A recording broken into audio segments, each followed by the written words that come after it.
ஒரு மகிழ்ச்சியான செய்தி. இதயம் நல்லெண்ணெயின் விலை லிட்டருக்கு ரூபாய் 105 குறைஞ்சிருக்கு. செப்டம்பர் 2023ல 1 லிட்டர் இதயம் நல்லெண்ணெயின் அதிகபட்ச விலை ரூபாய் 503. ஆனா இப்ப 1 லிட்டர் இதயம் நல்லெண்ணெயின் விலை ரூபாய் 398 மட்டும்தான் தமிழ்நாட்டுல. அப்ப இனிமே எல்லாரும் இந்த டாஸ்மாக் ஊழல் என்பது 3 வகையாக இருக்கிறது. ஒன்று, தயாரிப்பு ஆலைகளிலே ஊழல். 2, டாஸ்மாக் இட்செல்ஃப் அதனுடைய அளவிலே ஊழல்.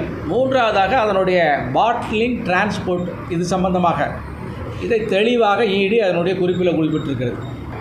தயாரிப்பு ஆலைகள் 100 பாட்டில் தயாரித்து கணக்கு காமிச்சு 200 பாட்டில் சேல் ஆகிருக்கு.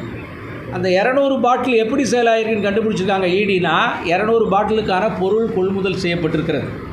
இதெல்லாம் டாக்குமெண்டேஷனில் கண்டுபிடிக்கப்பட்டதில் போன ரெய்டில் கண்டுபிடிக்கப்பட்டிருக்கு. இப்படியாக அவர்கள் இந்த ஊழலை செய்திருக்கிறார்கள். 2வது, டாஸ்மாக். இந்த டாஸ்மாக் ஊழல் எதிர்கட்சி ஆளுங்கட்சியினை சேர்ந்தவர்களெல்லாம் இது பிஜேபி இப்போது வேண்டுமென்றே சொல்லுகிறது, போது வருதெல்லாம் சொல்லிட்டு இருக்காங்க. சாதாரண மனுஷனுக்கு தெரியும், நம்மளுடைய குடிமகனுக்கு தெரியும், 10லேருந்து 30 ரூபா பாட்டிலுக்கு வச்சு விற்கிறாங்க. அதில் ஒரு பெரிய சலசலப்பு ஏற்பட்டு பத்திரிகையெல்லாம் அதை வெளியே கொண்டாந்துச்சு. ஆக டாஸ்மாக் அந்த மாதிரி ஊழல் செஞ்சது இப்போது நிரூபிக்கப்பட்டிருக்கிறது. உண்மையாக நடந்திருக்கிறது என்பது ஈடியினுடைய ரெய்டினுடைய வெளிப்பாடு. 3வதாக இதில் அரசு ஊழியர்கள், அரசாங்க ஊழியர்கள், அரசாங்க அதிகாரிகள், அரசியல்வாதிகள் நேச்சுரல். அவங்க செய்ய தூண்டியதால் தான், அவங்க சொல்கிறது செய்கிறதுக்கு அனுமதி கொடுத்ததால் தான் இவங்க செஞ்சுருக்காங்க. அதனால் அரசியல்வாதிகள் இதிலே சம்பந்தப்பட்டிருக்கிறார்கள். டாஸ்மாக் ஊழியர்கள் டிரான்ஸ்ஃபர், ஒரு குறிப்பிட்ட கம்பெனிக்கு மட்டுமே டெண்டர் கொடுக்க கம்பெனிக்கு உண்டான பேசிக் குவாலிஃபிகேஷன் கிடையாது. ஈவன் ஜிஎஸ்டி நம்பர் கிடையாது, பேன் நம்பர் கிடையாது, கேஒய்சி என்பது கிடையாது. இந்த மாதிரி இல்லாதது டெண்டரில் பார்ட்டிசிபேட் பண்ணவங்களில் 4 பேர் 5 பேர் 6 பேர் சொல்லி அந்த ரேட் அண்ட் குவாலிஃபிகேஷன் அதெல்லாம் வெரிஃபை பண்ணி அதில் கொடுக்கறதுக்கு பேர் தான் டெண்டர். ஆனால் ஒரே ஆள் தான் பார்ட்டிசிபேட் பண்ணியிருப்பான், அவனுக்கு குவாலிஃபிகேஷன் கிடையாது. இப்படியாக கண்டுபிடிக்கப்பட்ட விஷயங்கள் ஈடியால் இப்போ எக்ஸ்போஸ் செய்யப்பட்டிருக்கிறது. இப்படிப்பட்ட ஊழல் ஒரு 1000 கோடி என்று 6/3/2025 அன்னைக்கு அவங்க எடுக்கப்பட்ட டாக்குமெண்ட்டருடைய அடிப்படையில் ஒரு எஸ்டிமேட்டட் கரப்ஷன் அப்படின்னு தான் சொல்லியிருக்காங்க, ஒரு குத்து மதிப்பாக. ஏன் இதை சொல்கிறேன் என்றால், நம்மளுடைய முன்னாள் எதிர்க்கட்சி தலைவர் ஆனால் இபிஎஸ் அவர்கள் 40,000 கோடி நடந்திருக்குன்னு சொல்கிறாங்க. அப்போ 1000 கோடிக்கு 40,000 கோடிக்கு சம்மந்தம் இல்லாமல் பெருசாக இருக்கேன்னு நீங்கள் நினைக்கலாம். ஆனால் இந்த டாக்குமெண்ட்டை முழுசாக உட்காந்து விசாரித்து சம்பந்தப்பட்ட நபர்கள்ட்டெல்லாம் போய் பார்த்து மறுபடியும் வெரிஃபிகேஷன் பண்ணும்போது 40 அல்ல, அதற்கு மேலேயும் இது தாண்டலாம்.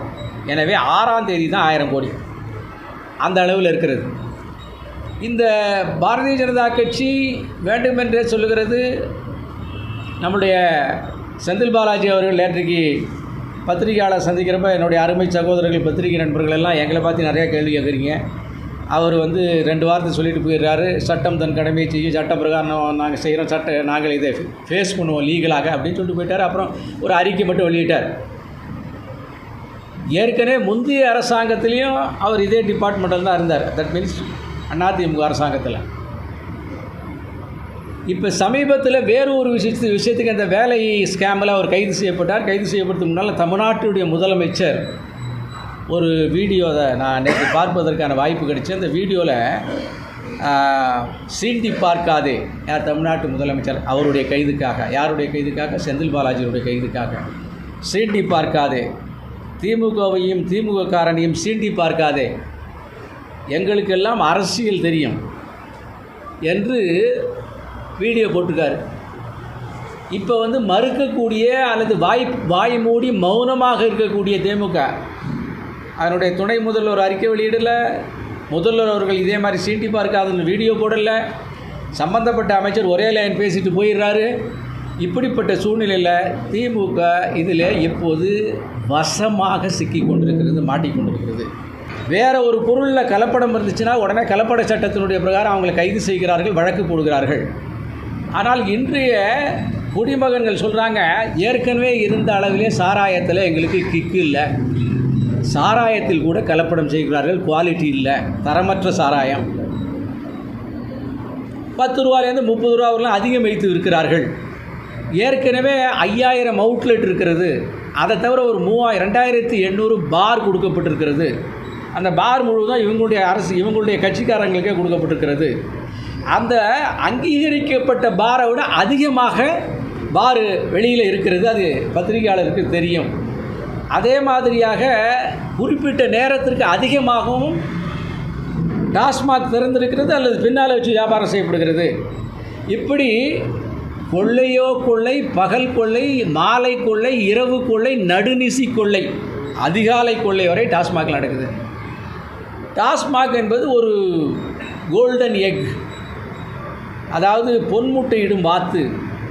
ஆனால் அந்த வாத்து அல்லது கோழி பாவகரமான முட்டையை எடுத்துக்கொண்டிருக்கிறது. மக்களுடைய வயிற்றெரிச்சலை கொண்டு, பெண்களுடைய வயிற்றெரிச்சலை கொட்டிக்கொண்டு, இளம் விதவைகளை உண்டாக்கி கொண்டு, குடும்பத்தில் நிம்மதியே இல்லாத தகராறுகளை உண்டாக்கி கொண்டு, பல்வேறு வழக்குகள் இப்போது பாலியல் சீண்டல்கள், பாலியல் வன்முறை நடக்குது. அதுக்கெல்லாம் அடிப்படை காரணம் இந்த மது. அதற்கான ஒரு குற்றம் செய்வதற்காக தூண்டி இத்தனை விஷயங்களை செய்து கொண்டிருக்கிற இந்த டாஸ்மாக் இந்த அரசாங்கத்தினுடைய மந்திரிகளுக்கு அள்ளி அள்ளி கொடுக்கிறது. எனவே தான் இதை எக்ஸ்போஸ் செய்வதன் மூலமாக இதற்கு பின்னாலே இயங்கிக் கொண்டிருக்கக்கூடிய ஊழல்வாதிகள் அம்பலப்படுத்தப்படுவார்கள். அதன் மூலமாகவாது டாஸ்மாகை மூடுகின்ற அல்லது டாஸ்மாக்கு ஏதாவது ஒரு வகையில் செக் வைத்து அதன் மூலமாக ஏழை குடிமகன்களை காப்பாற்றுவதற்காக பாரதிய ஜனதா கட்சி இந்த இயக்கத்தை முன்னெடுத்திருக்கிறது. செந்தில் பாலாஜி இன்றைய முதல்வர் எப்படியெல்லாம் புகழாரம் சூடி, பாட்டு பாடி, வரவேற்று, டான்ஸ் ஆடினார் என்பது நமக்கு தெரியும். உடனே அவர் எடுத்துட்டார், கட்சியில் எடுத்து அவருக்கு அந்த போர்ட்ஃபோலியோவே கொடுத்தார். அப்புறம் அவர் உள்ளே போகும்பொழுது அவருக்காக அந்த வீடியோ பார்த்திங்கன்னா, அந்த உதயநிதி ஒருவேளை உள்ளே போயிருந்தால் கூட அப்படி ஒரு வார்த்தையை பிரயோகம் பண்ணியிருக்க மாட்டார். ஏனென்றால் ஏற்கனவே அதே டிபார்ட்மெண்ட்டில் வேறு ஒரு கட்சியில் இருந்து அள்ளி அள்ளி சம்பாதிச்சு அவர் ஒரு அனுபவம் பெற்றவராக இருந்ததால் இந்த தடவையும் அவரே வச்சுக்கிட்டா நமக்கு சிந்தாமல் வரும் சொல்லி தன்னுடைய கட்சிக்காரன் மீதே இருக்கிற சந்தேகத்தின் காரணமாக அவர் வச்சுக்கிட்டாரு. அதனால் இப்போ செந்தில் பாலாஜியை ஜெயிலுக்குள்ளே இருந்தவர் எடுத்து வெயிலில் இருக்கிறவருக்கு மந்திரி பதவி கொடுத்தாரு. செந்தில் பாலாஜியுமே பத்திரிகையாளர்களை ஒரே லைனில் மட்டும் பதில் சொல்லிட்டு போயிட்டார். போய் அதற்கு பின்னால் அறிக்கை கொடுத்துருக்கிறாரு. அதுவும் ஒரு கன்வென்ஷனல் ஸ்டேட்மெண்ட். நாங்கள் சட்டப்படி சந்திப்போம், நாங்கள் சுத்தமானவர்கள், சுயம் பிரகாசமானவர்கள், சட்டப்படி தான் சந்திச்சாகணும். வேறு என்ன நீதிபதி நீங்கள் விலைக்கு வாங்கியா செய்ய முடியும் உங்களால்? இல்லை உங்களுடைய அறிவாலயத்தின் அறிக்கை வெளியிட்டு நீங்கள் செஞ்சதெல்லாம் ரைட்டு நான் சொல்ல முடியும்? சட்டப்படி தான் சந்திக்க வேண்டும், சட்டப்படி தான் சந்திக்க முடியும், சட்டப்படி தான் உங்கள் மீது ஆக்ஷன் எடுக்கும், சட்டப்படி தான் நீங்கள் உள்ளே போக போகிறீங்க.